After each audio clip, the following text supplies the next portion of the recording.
Hey folks, Rob here bringing you a spent casings report. This is going to be Journal 148 scenario, Last Minute War. This is a pre-general hostilities World War II, March 39, between Slovakians and Hungarians. Now I was playing the Hungarians and Dave was playing the attacking Slovakians and ended up losing. And I lost for basically three reasons. One was a strategic blunder, which affects everything. And the other two were tactical blunders, let's say. And how do we define the two? Well, for me, strategic blunder in ASL would be usually it involves the victory conditions. In this case, I completely lost sight of this, especially near the end when there was a chance that I may have been able to or save the game.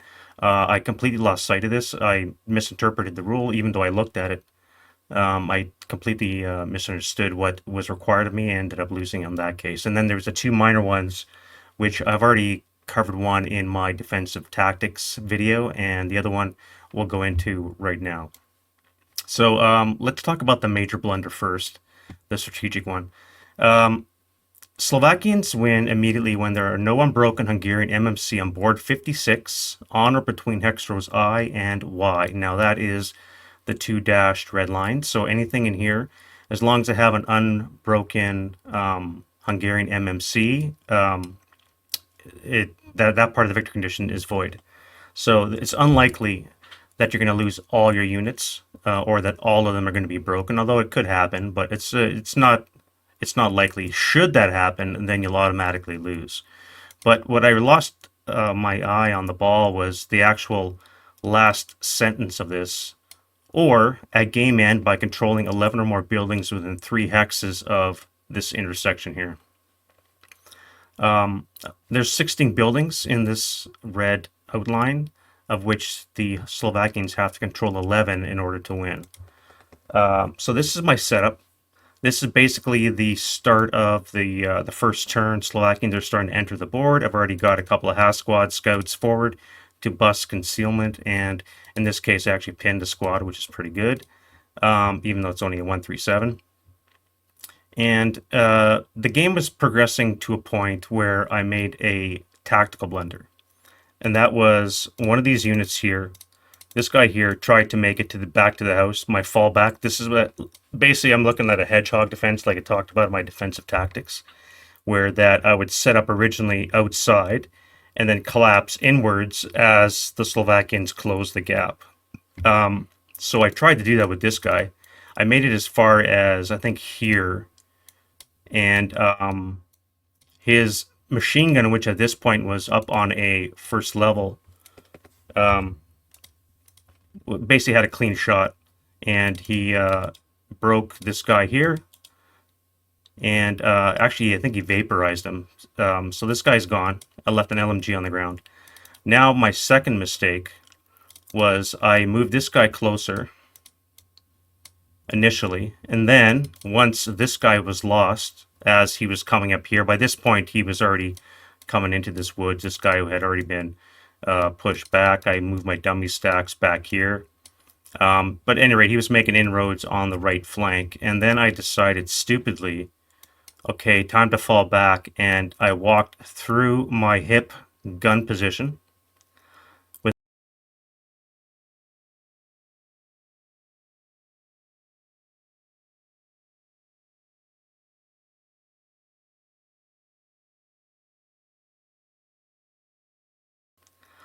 the intent of going to U6. When I made it this far, again, his fire base is heavy. Up here on the first level, has a nice clean line of sight, which I completely forgot about. And he ended up tagging him right here. Right, so at this point Dave fires, and doesn't this guy break, and the 347 also break as well. So not only did I not fire my 20 long, which I had set up in the anti-air role, by the way, too, just in case his fighter plane came on sometime between turn 2s and 4, it would come on. Just in case I had it out in the open so that I could try and shoot it down. Never got a shot fired, and because I walked my guy through this hip hex, in the resulting fire attack, I was broken. So my gun crew is broken, my squad is broken, and they now have to continue on back to here. This guy comes back and join him, and now, as you can imagine, this whole flank is gone. I think the half squad at this point was either captured or destroyed. This was eventually a fallback position as well. I started coming back like this into here, I think it was. And again, trying to collapse into the center as a hedgehog. And because this whole flank collapsed, it allowed all these units basically unimpeded access right to here. These guys never rallied until it was the bottom half of turn 4, and then I only rallied the crew. Now they have a crew and I have a broke guy, but I have no gun. He's already bypassed the gun and moved his units up close, so he's basically conquered this half of the board. Now the second tactical blunder that I made was forgetting that it is control of 11 or more buildings inside the red circle. I mistakenly thought, erroneously thought, that as long as I had an unbroken unit inside this red, I would negate the victory conditions. So my thought was these guys would engage. I had a bore site location here, never used. They would fall back, eventually falling back into here on my turn 5, which is my last movement phase, and I would negate the victory condition. Well, of course, that's not the case, because Dave's guys, after they dealt with this guy, basically rampaged through all here. He had 2 armored cars, of which I managed to destroy 2, sitting here parked in the center of the little hamlet. And yeah, so the 2 tactical blunders, one was running through a hip location, don't ever do that, and 2 was I moved too late to try and save the situation here. So these guys in turn 4-5 should have started moving back to hold real estate from his. At this point, these guys were either dead or captured. These guys were all coming up here. He'd even started moving his fire base because there's nothing else going on. Captured an officer in the squad. Basically, the position was untenable for the Hungarians. And I waited too long to try and move back into take control of the buildings. So that second tactical blunder tied into my strategic blunder, which is forgetting the victory conditions. Again, controlling 11 or more buildings within 3 hexes. Now, let's back up a bit. All right, so this is, again, my setup. Now, oh, by the way, my plane was completely ineffective. I rolled a 12 on my sighting task check when I had his 2 armored cars lined up, and, of course, that's a mistaken attack. So, again, my fighter bomber completely ineffective, and it ended up penalizing me. I think my defense was okay. Again, the hedgehog plan is you set up forward, and then you collapse backwards in on the centerpiece, try and hold it. That's the part that I failed in my plan, but I think my overall setup was fine. What I probably should have done, and Dave pointed this out afterwards, is put the AA gun here. Who cares about a 6 firepower fighter bomber? It's for one, this guy would stay hip until required. 2, he controls a central position of the victory condition. And he's got access to all these buildings here. He's got access to anything that's on the road. He can pivot and cover basically this whole entire area just by being in this position here, rather than isolated out here. I knew that once, because of guns, that once the Slovakians were at a certain point, I would have to give up those positions and likely lose those guns. But at this point, my thought was that I would at least be able to hurt them enough that it wouldn't matter. It would be cost effective to hurt them in front, and then I could just retreat the units back and lose the guns. But again, that didn't happen. So that was my strategic blunder, was forgetting the victory condition. This is the important thing to remember in any game. What is your objective? As a defender, you want to deny the attacker. Remember, victory conditions are written for the perspective of the attacker. You want to deny the attacker his goals.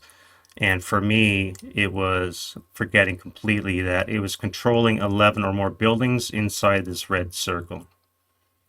So, a very painful loss. But I think what really killed me was when I moved my unit through the hip location, and that completely collapsed my left flank.